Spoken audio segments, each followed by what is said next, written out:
I got so much motherfucking design on right now. Break it down, bring it back, make it clap. I got 3 old thoughts, new block, wear that thing. Bitches on my line, and you know. Saya Brina dari kelas 11 M2 akan menjelaskan tentang salah satu contoh dari peristiwa yang dapat mengancam keutuhan NKRI. Di sini saya mengambil bom Bali 1. Bom Bali ini terjadi pada tanggal 12 Oktober 2002, di mana terjadi di 3 tempat. Yang pertama di Paris Park, yang kedua di Sari Club, dan yang ketiga terjadi di kantor Konsulat Jenderal Amerika Serikat. Pengeboman ini terjadi di waktu yang hampir bersamaan, di mana di malam hari. Pengeboman ini tercatat memakan korban 203 jiwa dan 209 orang luka-luka atau cedera. Kebanyakan dari korban ini adalah wisatawan yang sedang berkunjung.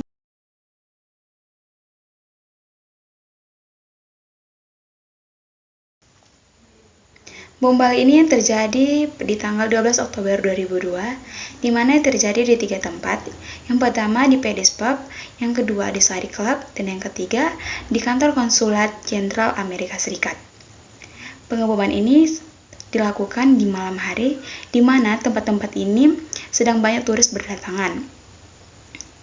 Peristiwa ini memakan korban sebanyak 203 korban dan 209 korban luka-luka atau cedera. Peristiwa ini dianggap sebagai peristiwa terorisme terparah di sepanjang sejarah Indonesia.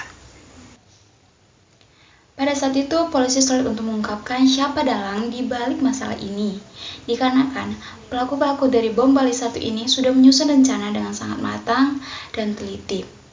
Sebelum kita masuk ke kronologi bom Bali 1, di sini saya akan menjelaskan sedikit latar belakang dari pelaku-pelaku bom Bali 1.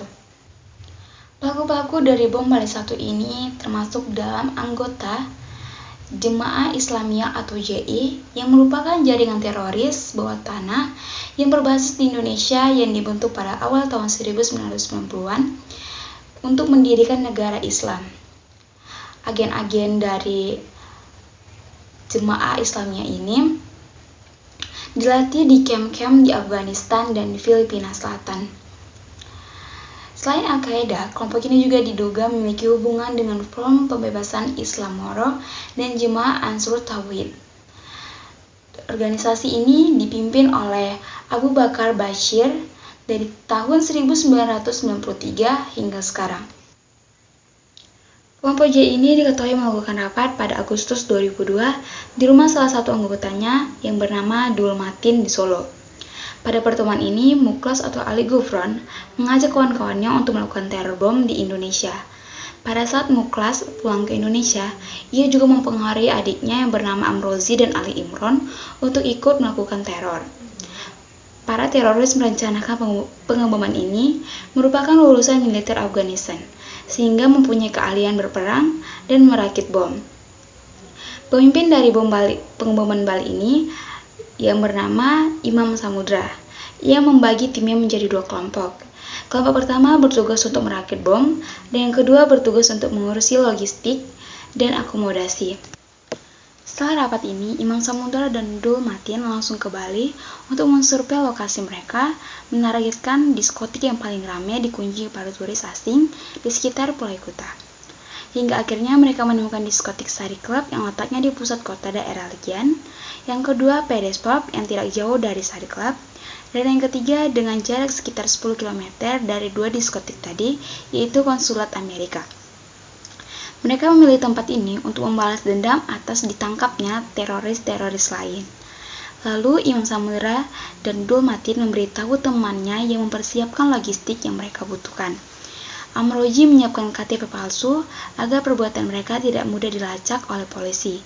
Namun karena Imam Samudra sudah tidak sabar lagi, hingga akhirnya Imam Roji menelpon kawannya untuk menanyakan mobil L300 untuk kebutuhan logistik.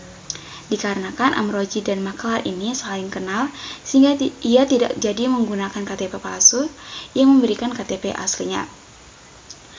Amroji langsung melepaskan jok bagian depan dan belakang untuk mengukur volume bom yang muat dimasukkan ke dalam mobil itu. Selain itu, Amrozi menghapus nomor mesin dan nomor angka dengan alat khusus agar tidak terdeteksi polisi. Di saat itu pula, tim perakit bom mulai mengerjakan tugas mereka, yaitu merakit bahan peledak hingga terbuat bom dengan berat 1,3 ton. Jadi, kelompok ini membuat bom di kontrakan di depan Denpasar yang digunakan sebagai tempat peracikan bom. Untuk mengurangi kecurigaan, mereka berbaur dan bersikap ramah dengan tetangga sehingga tidak menimbulkan kecurigaan. Namun pada suatu hari, di saat bom sudah selesai, mereka berencana memindahkan bom tersebut ke dalam mobil. Namun karena kurang berhati-hati, kotak bom bergesekan dengan lantai sehingga terjadi ledakan kecil sehingga terdengar keluar rumah. Di momen ini, para teroris merasa ketakutan dan deg-degan.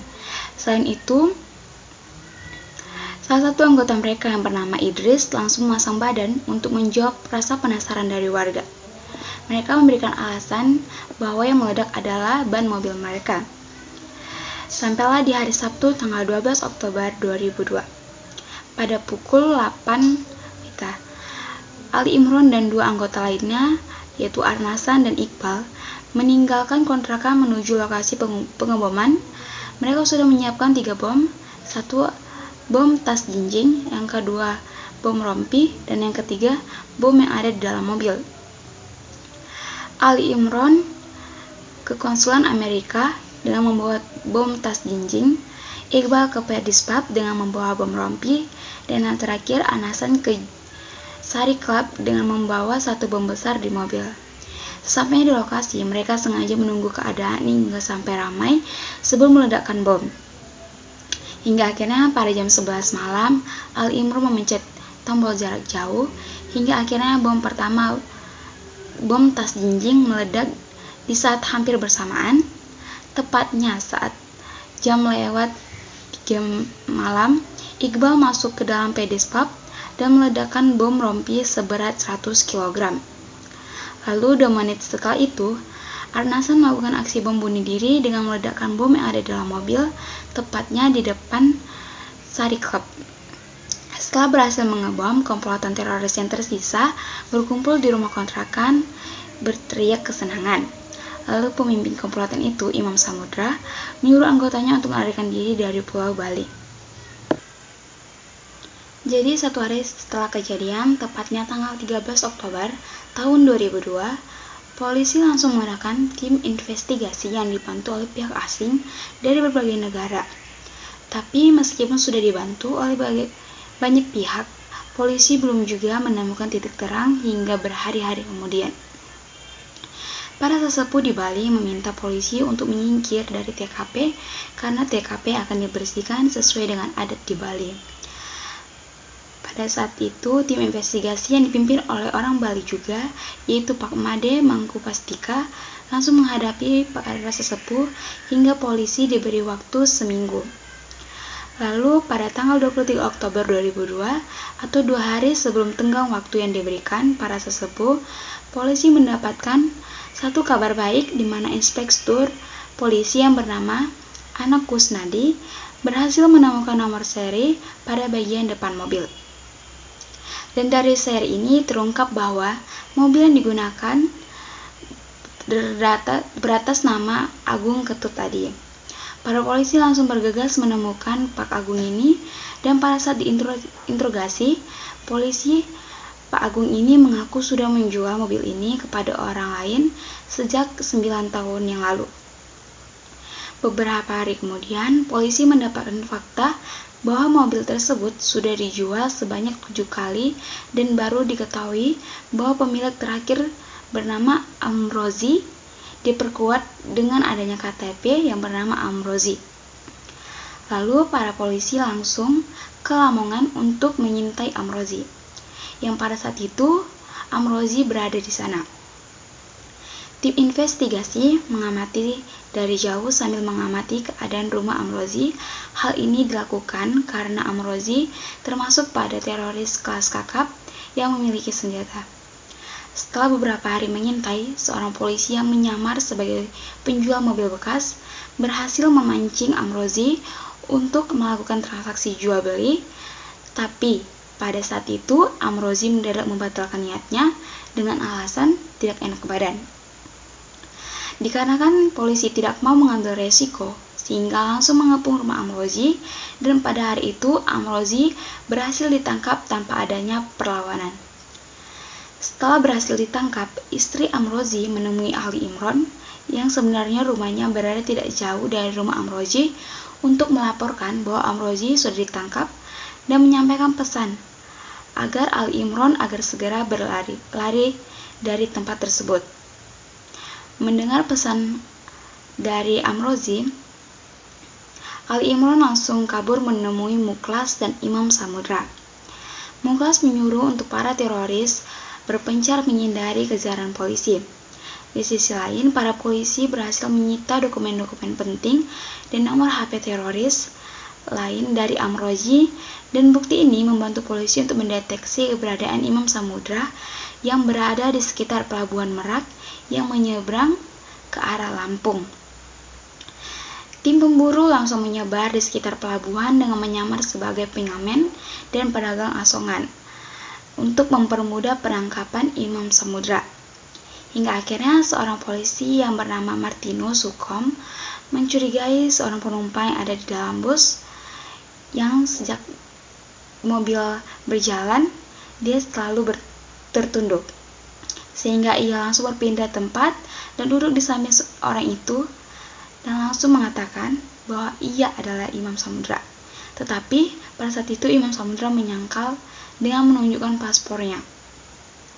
Tetapi polisi tersebut tidak mempercayai dan langsung mengabari polisi lain, dan tepat tanggal 22 November 2002, Imam Samudra berhasil ditangkap tanpa perlawanan di dalam bus lintas provinsi.